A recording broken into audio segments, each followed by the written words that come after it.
Hello and good afternoon. Today is September 4th, 2025. Welcome to the Demystifying Medicare series hosted by AARP, NMSDC, and Public-Private Strategies. We're so glad you can join us today. We're going to get started in just a moment. And before we do, just a few housekeeping tips. I know we're all very well versed with the world of Zoom now. So just a reminder, if you would like to submit a question, please do use the Q&A function. If you're trying to share resources, please use the chat. It helps us as organizers be able to spot your questions more easily. So please just keep those two functions separate. And yes, this session is being recorded. We will share the recording and the slides after the call as in a thank you email if you've registered. So you don't need to worry about taking notes. It is being recorded and the information will be shared out. Before we also get started, I wanted to say a very quick shout out and thank you to all the partners who made this series happen, including our amazing guest speaker today from NMSDC, who I will announce in just a moment. Thanks to our partners at NABO, WIP, Next Gen of Commerce, NGLCC, Cameo. Without you, we would not have been able to pull off such a great event and bring these amazing subject matter experts to you. So thanks to our partners. Now, it is definitely my privilege to introduce our guest speaker for today, Lisa Morris. She is the Vice President of Integrated Marketing and Policy and Strategic Engagement at the National Minority Supplier Development Council.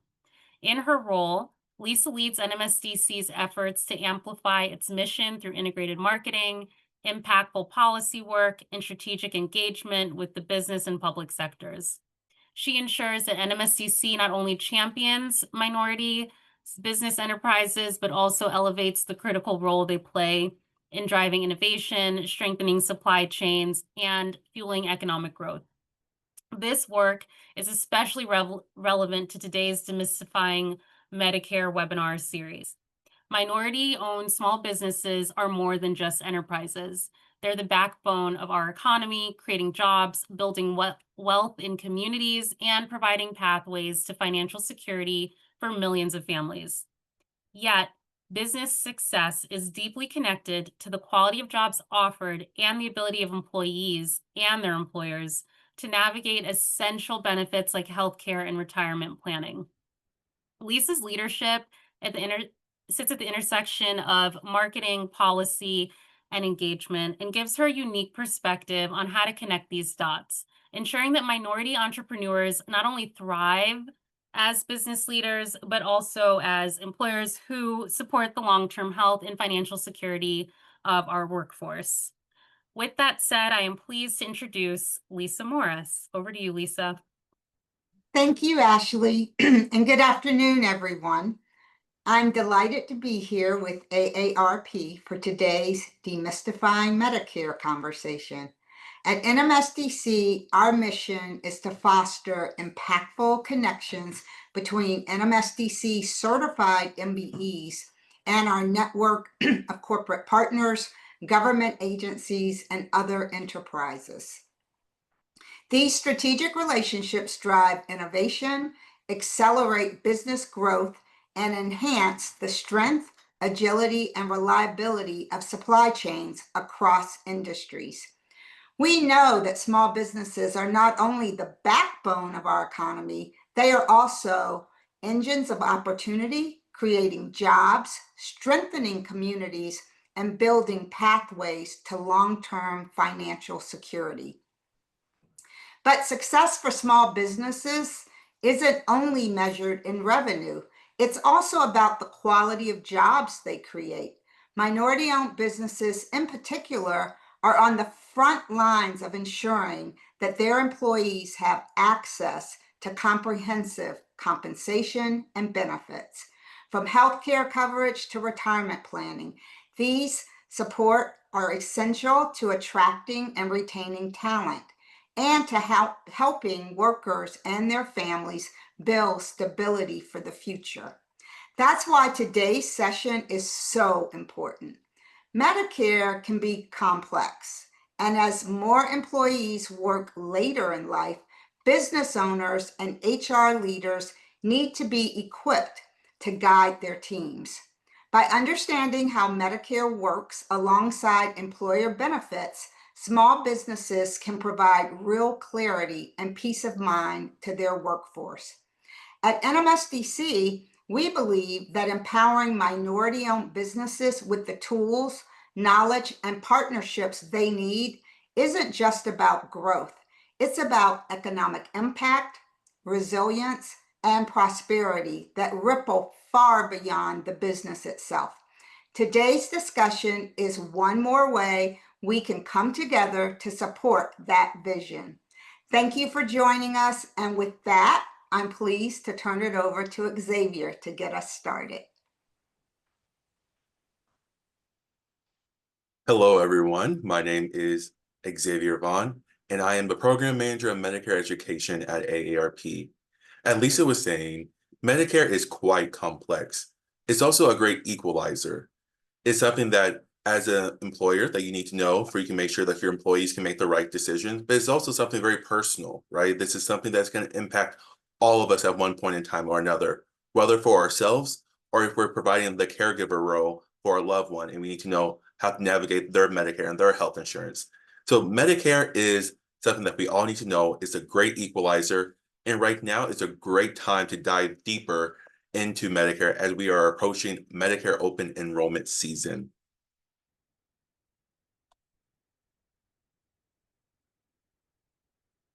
So our agenda for today is we're going to go over a few Medicare basics on what you need to know as an employer to help educate your employees, and some resources and tools that are available to help you do so.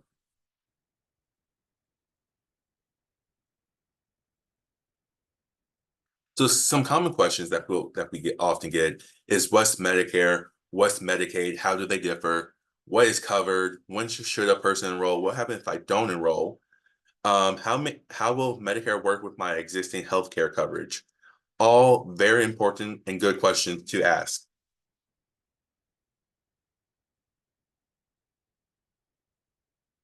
So your role as a business owner is to provide Medicare eligible employees with credible and unbiased Medicare education pieces and help them navigate the Medicare world so they can avoid enrollment penalties that some of them can stick with you for a lifetime. So what is Medicare? Medicare is a federal health insurance program that is designed for people who are age 65 and up. It does not matter if you are enrolled in Social Security or not. Once you reach the age of 65, you will become eligible. If you are 65 and already collecting your Social Security, then you are automatically enrolled into Medicare. If you are 65 and you are not collecting your Social Security, then if you would like to sign up, then you have to actively do so through the Social Security Administration. If you are under the age of 65 and you have certain disabilities, so if you're already on disability and collecting your SSDI payment for 2 years, on that 25th month, you'll be automatically enrolled into Medicare. If you have end-stage renal disease, so if you're receiving dialysis in a facility for 3 months or at-home dialysis for 1 month, or if you have ALS, you qualify for Medicare right away. With that being said, unlike when you're getting it through SSDI, or if you're collecting your Social Security, if you have end-stage renal disease or ALS, those are not active enrollment. You have to actively enroll into it.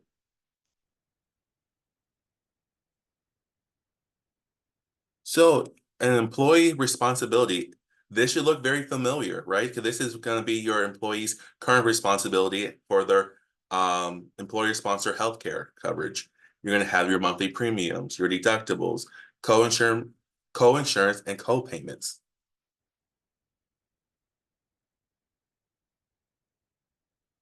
So what does it not cover? It does not cover routine hearing, dental, and vision. There are a few exceptions. For example, if a person's diabetic, they may be able to get some vision work done, right? And long-term care. And that is the one that is really shocking to people, that long-term care or nursing home coverage is not a part of Medicare. If you would like that type of coverage, then you would have to enroll into long-term care insurance.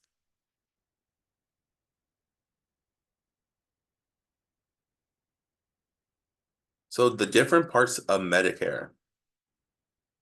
So you have Part A. This is going to be your hospital insurance. This is going to be your inpatient hospital care, hospice and home health care, and some skilled nursing facilities care.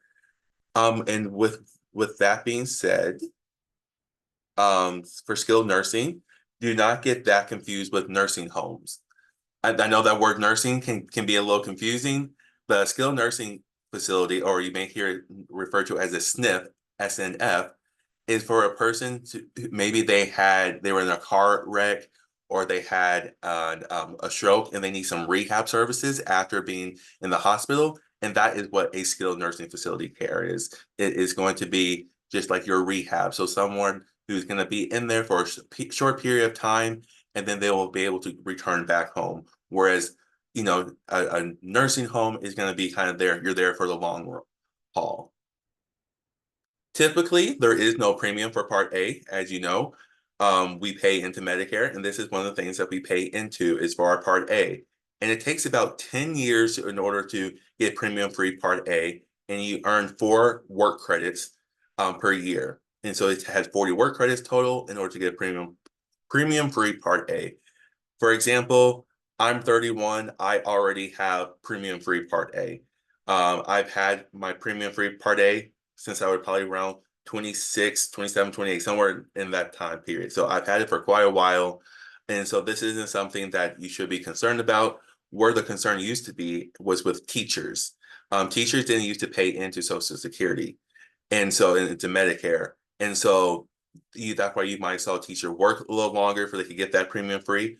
Or you can also draw off from a spouse's work credits. And if you are a younger person who maybe go on Medicare due to a disability, then you can also draw off from a parent's work credit as well. The deductible for this year is $1,676 for days 1 through 60. And a deductible can be applied again for additional coverage or hospitalizations. So let's say, for example, New Year's Day, I get into a car accident on my way home from a New Year's Eve party. I'm on Medicare, I go into the hospital, and then I have to, and I get released a couple of days later. And then in the beginning of February, I have to go back to the hospital. I would still be underneath that same deductible period. Okay, I'm still within my 60 days. Now, if I had to go back in April, then a new deductible period will be applied at that point in time. But since when I went back in February, it was still within my 60 days, I was fine.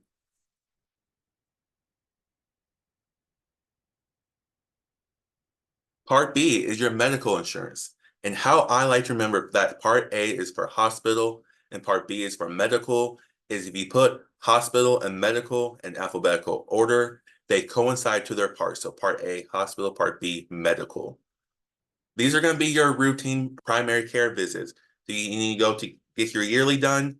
And you go to your doctor, you have a code, and you go to the doctor. This is what it's going to be paid out of, is your Part B premium. Outpatient hospital services, durable medical equipment, your durable medical equipments. They're going to be wheelchair, hospital beds, things along those lines, and Medicare approved preventative services. Medicare has a whole list of Medicare approved preventative services that are available to people. These include flu shots, pneumonia shot, STI screening, smoking cessation, cancer screening. The list goes on and on. So your cost for this year will be $185, and premium does go up if you are higher income. So individuals who are at $106,000 or couples who are at $212,000 will have to pay more than the $185. With that being said, it is a sliding scale. So if as an individual I make $106,000, I'm not going to pay the same premium as someone who makes $500,000. It is a sliding scale. And the annual deductible is $257 per year, and co-insurance is 20%, I'm sorry, for most services. So when you were to go to the doctor, say you had the flu and you want to go see the doctor, get your test done, then you would have to pay 20% of that service. And so as you can see, Part B could really add up if you have a lot of medical costs. That 20% can be quite a bit of money. But don't worry, there are ways to help with that 20%. And we'll talk about those a little bit later. One of the things you can do, you can get a Part C or a Medicare Advantage plans. And these are alternative to original Medicare. Part A and Part B is administered through the federal government. These are plans offered through private insurance companies. So there's going to be your Aetna, United Healthcare, Blue Cross Blue Shield, Kaiser, Humana. These are going to be these type of insurance companies are going to offer these plans. And they have to include everything that Part A and B does. And most of the time, they'll also include Part D, which is for prescription drugs.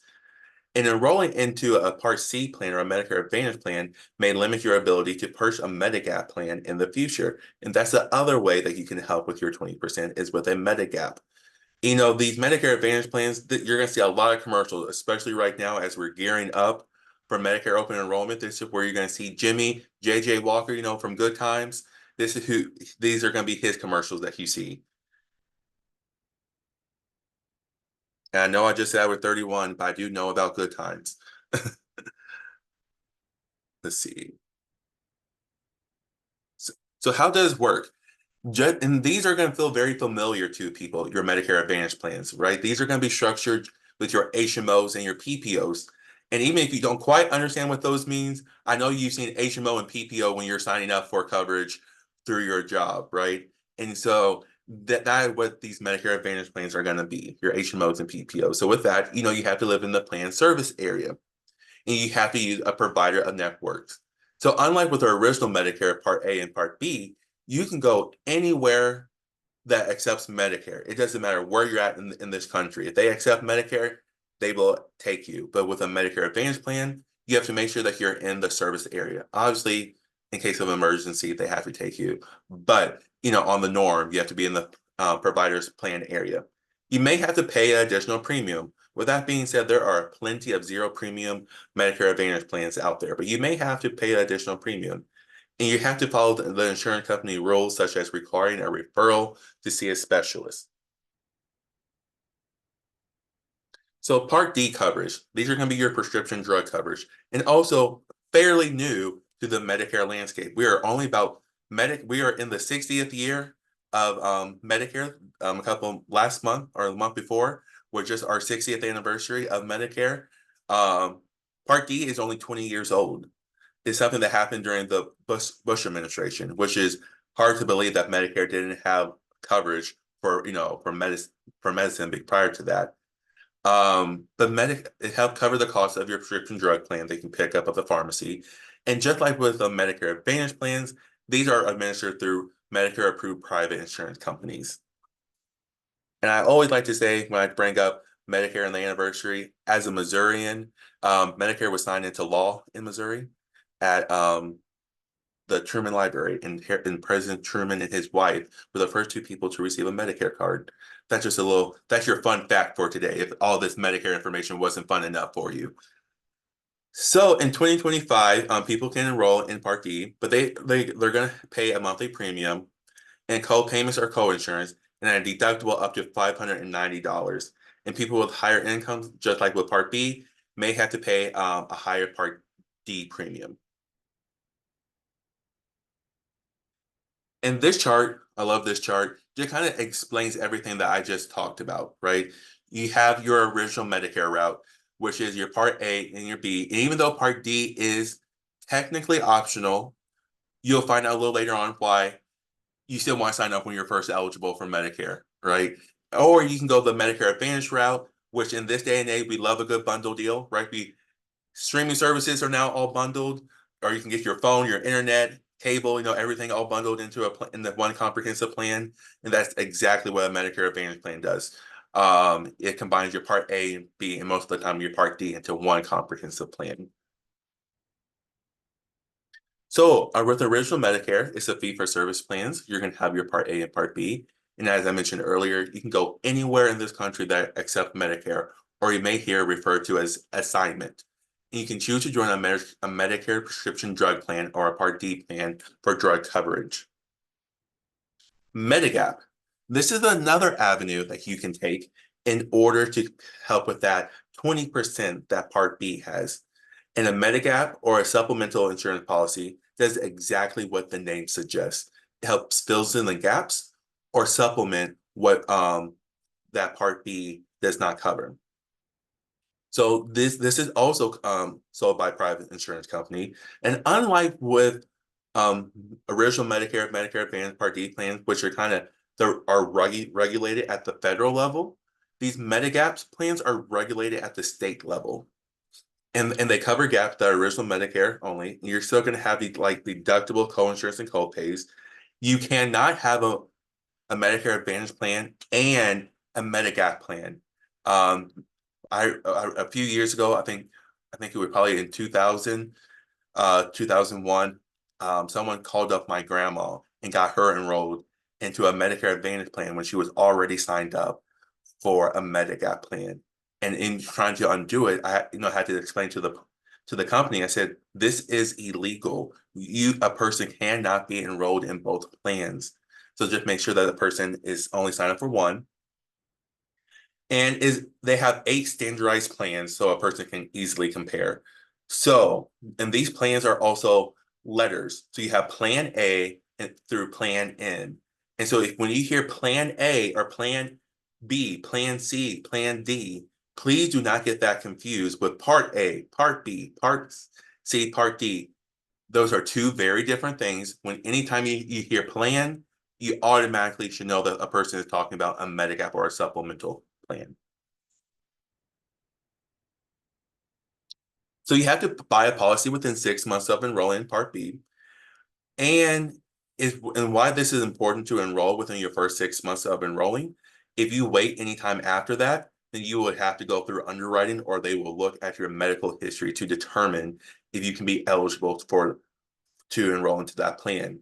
And the plan may allow you to enroll, but because of your health history, may charge you a higher premium than they would typically would if you bought within those first 6 months.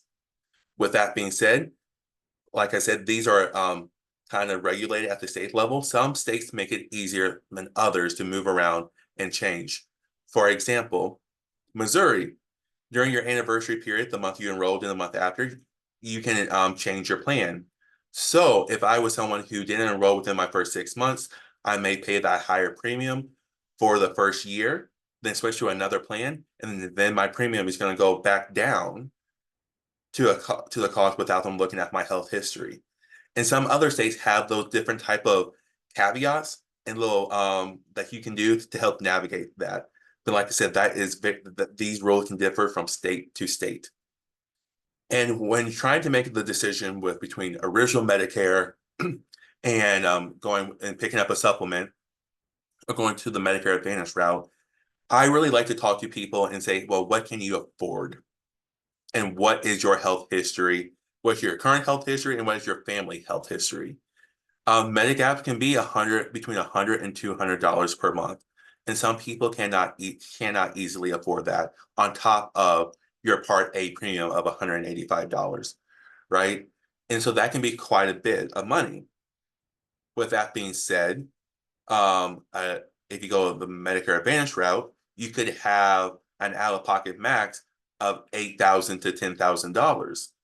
So if you are a high utilizer of your health insurance, it actually could be cheaper to go with a Medigap plan, get a top tier Medigap plan, because I would then pay it up front versus paying $8,000 on the backside if something were to happen. And so these are things that a person has to really think about when navigating on if they want to do the Medigap or the Medicare Advantage route.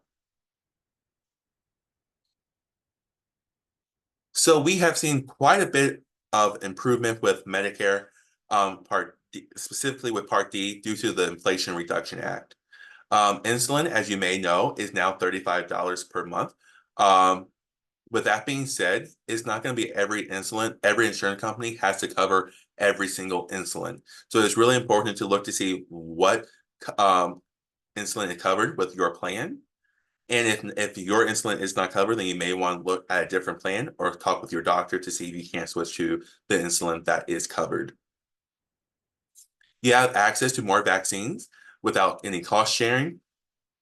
And there's also the expansion of the low income subsidy, which you may hear referred to as LIS or extra help, under Part D to 150% of the federal poverty level starting in last year in 2024. And one of the biggest things you might know that I skipped around, I skipped that third one, because this third bullet is, to me, is the best thing one of the best things that has come out of it. And it is there is now a yearly cap of $2,000 on out-of-pocket prescription drug costs in Medicare. If you are a little bit familiar with Medicare, you may have heard of the donut hole. I think people who aren't even really familiar with Medicare have heard such terrible things about this donut hole. Well, the donut hole is gone. And now there is now a yearly cap of $2,000. Not only is there a yearly cap of $2,000, that $2,000 can be spread out throughout the entire calendar year. Say if you have a high medication, and in a normal year, you would meet that $2,000 within the first 4 months of the year. Instead of using all of your resources to and try to struggle and to come up with that $500 for each month, there is now this new formula that is in place that can spread out that money for the entire calendar year, which we know older adults also can be a little, this will help them be more financially free and be able to utilize their resources in other ways. So this is a really big win. So when do employees enroll in Medicare? So there's a few different options. First being the initial, the second one being special, and then also during the general open enrollment period. So the initial enrollment period, if an employee is receiving Social Security, as we talked about earlier, they'll be automatically enrolled into Medicare at the age of 65. And they have a 7-month period to do so. They have 3 months before their birth month, and then 3 months after their birth month. With that being said, if you are born on the 1st, your birth month is the month before. So the example I always use is my Uncle Charlie. My Uncle Charlie's birthday is June 1st. His birth month is no longer in June. His birth month is actually in May when it comes to Medicare. And so it moves up the whole process a month for him. If you do not sign up when you're first eligible and you do not have any credible coverage, then you may have to pay some late enrollment penalties. And some of these penalties, as I mentioned earlier, will stick with you for a lifetime. Your special enrollment. So you're still working. You don't want to sign up for Medicare. You like the coverage you have. You know your doctor is covered. Everything is good, smooth sailing. So you decide to keep with your employer-sponsored healthcare. Now you're ready to retire, though. Then you would qualify for a special enrollment. And so this is for employees who do not enroll into Medicare when they're first eligible. And there are other special enrollments other than just that you're retiring or you're losing coverage. Some other special enrollment periods will include if a person is moving in and out of a nursing home. A lot of nursing homes actually have specific plans that they would like their residents to be enrolled in, and so they push those plans onto people. You also, if you have moving to a different area, you'll have a special enrollment period. If you a natural disaster, there could be also some special enrollment with that as well. And then we have open enrollment period. This is October 15th through December 7th, which is why I said this webinar is a very timely webinar. And it allows people to make some switches to their Medicare plans. So if you are in a Medicare Advantage plan, you can switch to a different Medicare Advantage plan, stay with the plan you're currently enrolled in, or make the switch back to original Medicare and pick up a Part D plan. Or you can do the opposite. If you are in a Part D plan, you can stick with that plan, go to a different Part D plan, or just decide to make the switch to a Medicare Advantage plan. This is not the time if you are trying to enroll into Part A and Part B. This is not that time. That time, if you miss your initial enrollment, miss your special enrollment period, and you need to sign up, then you would sign up during January through March.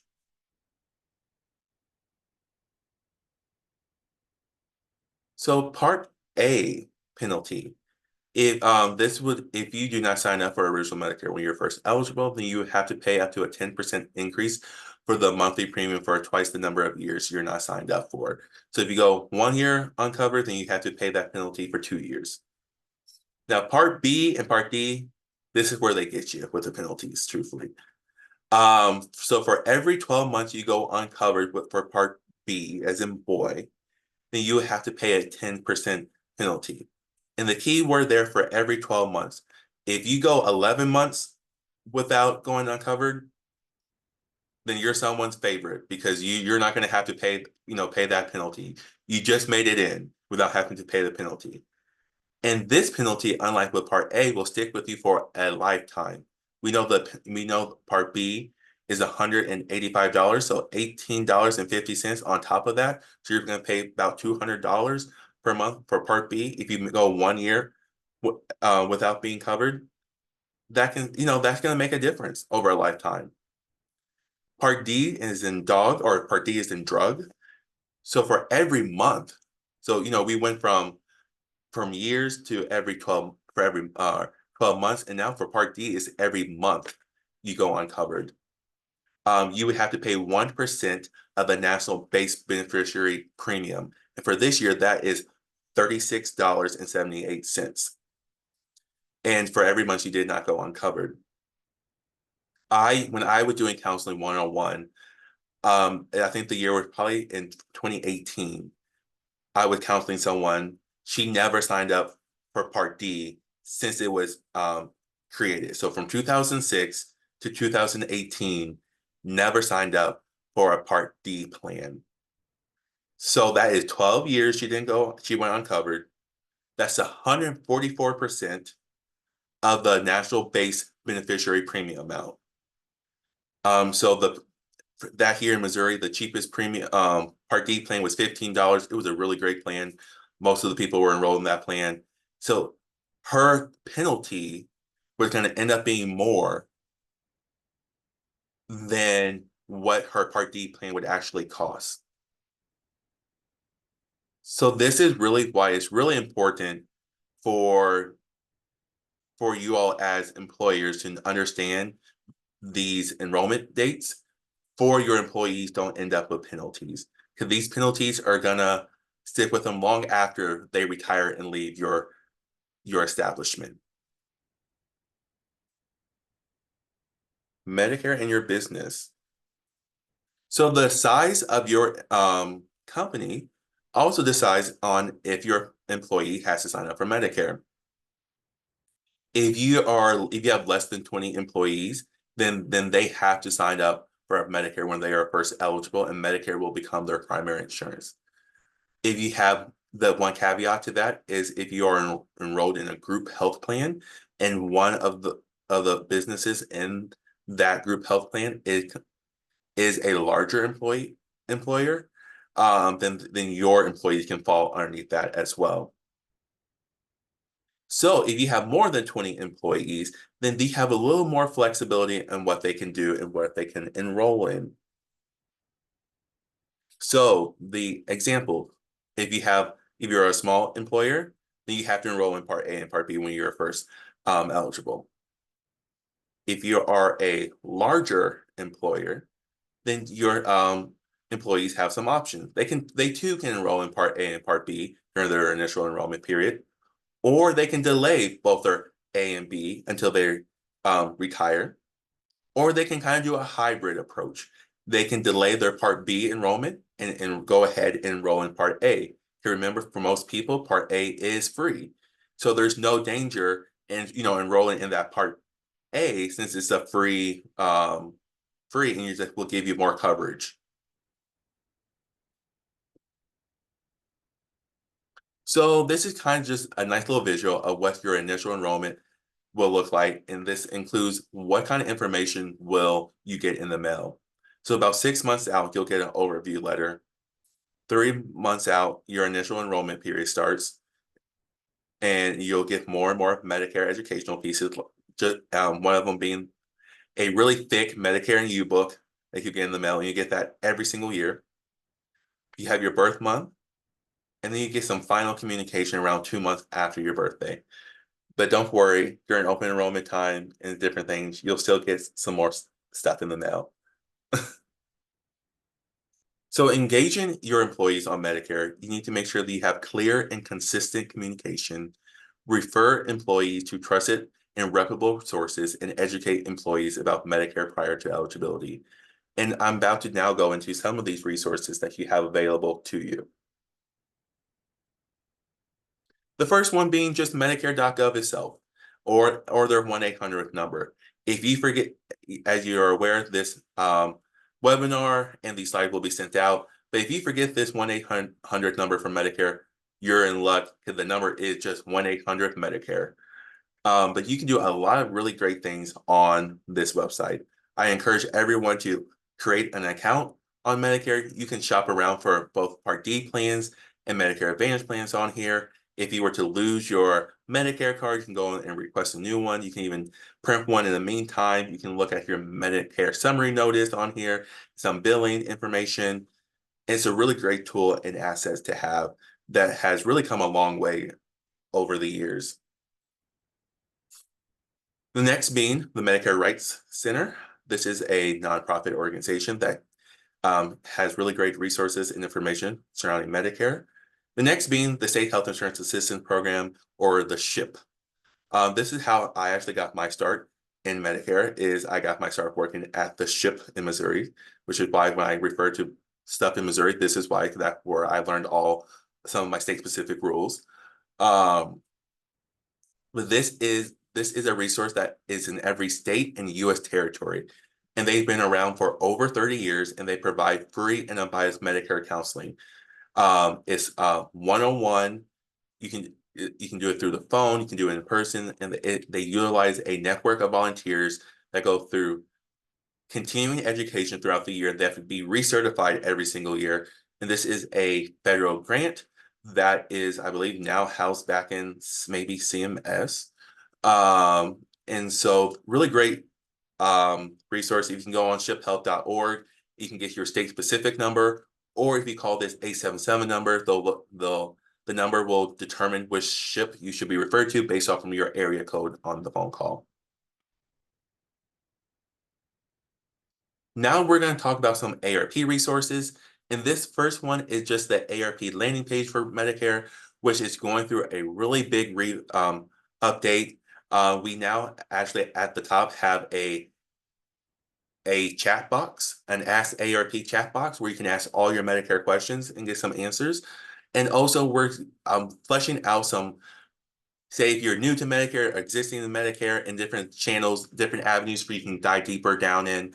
You can just kind of follow those pathways, and the next suggested article will pop up for you. So really great things in the works for this new Medicare landing page.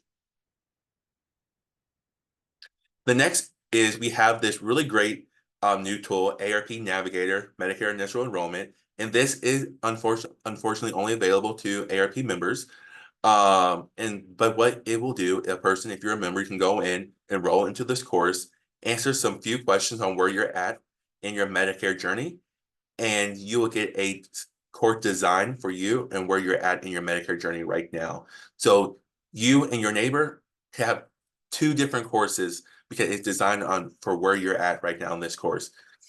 And hopefully this month we get our internal approvals to launch a second course, which is our Making the Most of Medicare. So designed for those who are already on Medicare, so they can just get the most out and maximize their coverage. And as you know, as I mentioned, open enrollment is right around the corner. So we are also just need our last approval to launch our Medicare open enrollment course.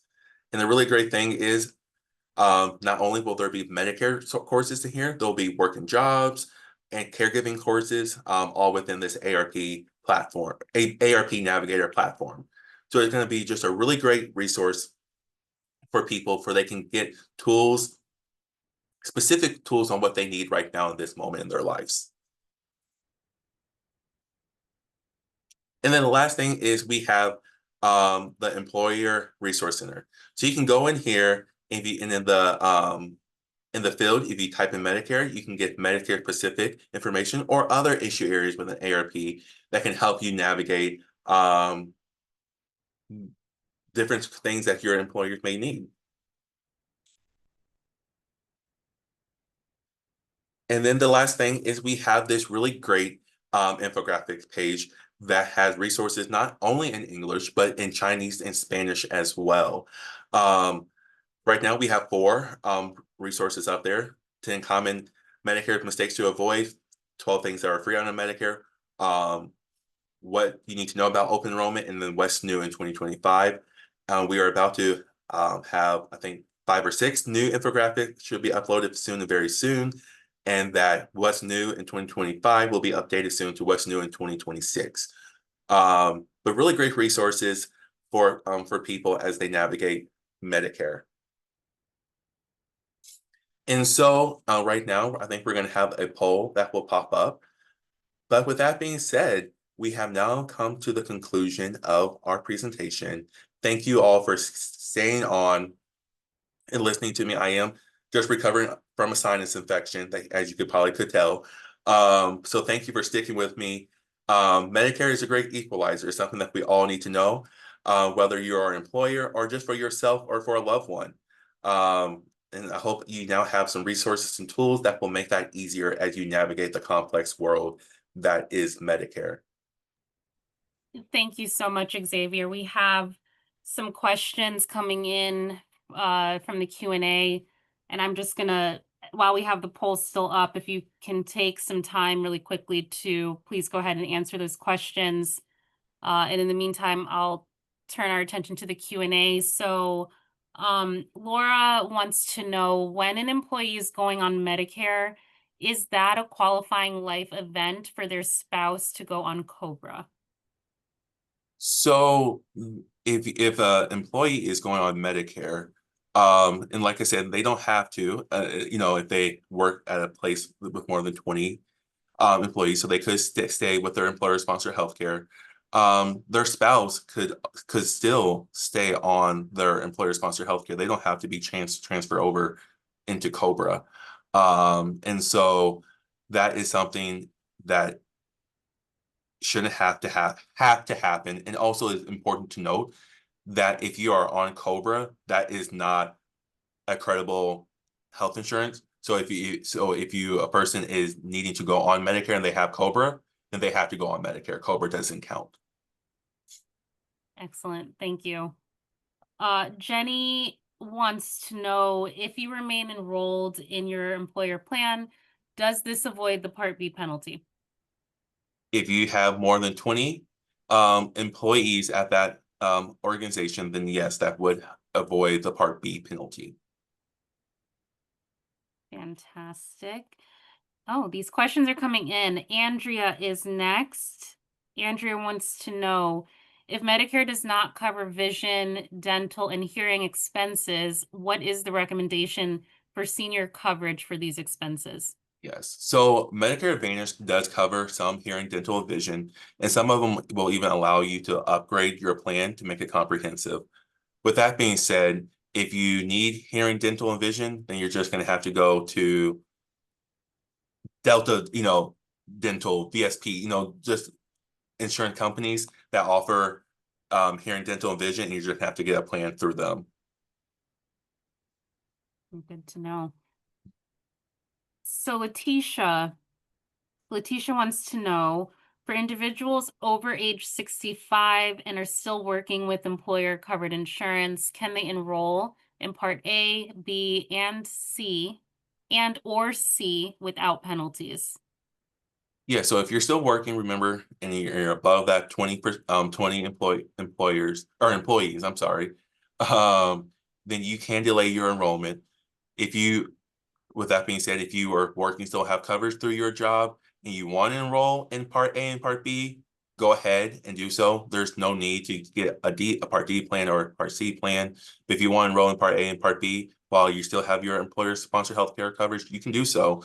It's just you'll be spending more money, right? So that's the thing to consider. Thanks, Xavier. And for those who joined late, we are recording this session. We will send the recording out after the webinar has concluded. If you have questions, please use the Q&A function. That's where we're monitoring questions, and keep the chat reserved for sharing information. So the next question is from Andy. Andy would like to know, if an employee enrolls in Part A, are they no longer eligible to contribute to an HSA? Yeah, so you should stop contributing to your HSA 6 months prior to enroll into Medicare. With that being said, if you still have funds within your account, then you can still spend those down while you're enrolled in Medicare, but you just can no longer contribute to it. Super helpful. Thanks, Xavier. Catherine is asking, how long after employer medical ends does a person have to enroll in Medicare? Yeah, so it's so interesting because you would think that everything would line up. And so as we talked about with Medigap, right? You're enrolling in Part B, which is you would assume right after they would, and coverage, you have 6 months in order to sign up. But in order to sign up, your special enrollment to actually sign up for Part A and Part B is 8 months. So those numbers do not coincide. But with that being said, you want no gaps in your coverage.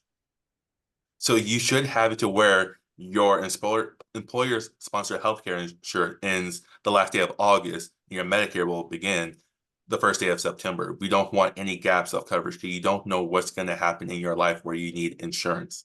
So you want to set it up to where there's no gaps. That's super important. Letitia asks, I would like to withdraw. Oh, never mind. She already asked that question. So Xavier, one of the questions we get constantly from running these webinar series are, as small business owners who are listening in to this call, what are some of the common mistakes or big issues you see that result in, a mistake with your enrollment process?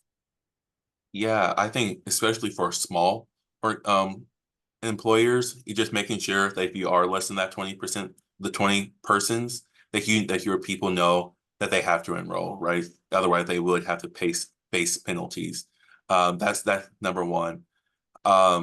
Number two, if a person is already enrolled into Medicare, even if they're happy with their plans, shop around every single year. Because there could be a newer and better plan that is coming out in the upcoming year. And also our health changes every single year. So just making sure that the medications that you take are covered, making sure if you go with the Medicare Advantage route, making sure that your primary care doctor is covered in that plan. So I think just making sure that they know about the 20 employees and making sure that when they sign up for Medicare Advantage plan, make sure everything is still covered and everything, and just knowing those penalties, because those penalties will stick with you for life. One thing I forgot to mention, the one way to get rid of your penalties is if you qualify for assistance program. So if you qualify for LIS or extra help through Social Security, or if you qualify a Medicare savings program with your state Medicaid office, or if you qualify for full-blown Medicaid, all those penalties will be waived at that time. And if you no longer qualify for those assistance, then they don't go back and add the penalty back in. It's good to know. Barbara asks, if I do not take any medication when I'm 65, do I need to sign up for Part D? If you do not sign up for Part D at that time and you sign up later, then you will have a penalty. So even if you take no medications, they will penalize you And it'll be that 1% for every month you go uncovered of that natural base beneficiary premium. So even though it's optional, as I mentioned earlier, I said Part D is optional, kind of. So if you don't sign up, then you will have to pay that penalty. Excellent. Xavier, thank you so much for all your time, wisdom today. Out of curiosity, should any organizations or individuals tuning in want to reach out for more information, does AARP do any workshops, any additional information on this, providing additional information? Yes, if you would like a presentation for you and your employees, feel free to reach out. I am more than willing to do something for you all. Yes, anytime we will schedule that throughout the calendar year. Is there a charge to that? There is no charge. It is a free resource. Excellent. Well, you heard it. Xavier will give you your presentation. He'll come and present to your employees at no charge. Thank you so much, Xavier, for the time. We would like to thank everyone for tuning in today. This now concludes our September 4th webinar, Demystifying Medicare. Thank you all so much for joining. Thank you. Y'all have a good rest of your day. Thank you.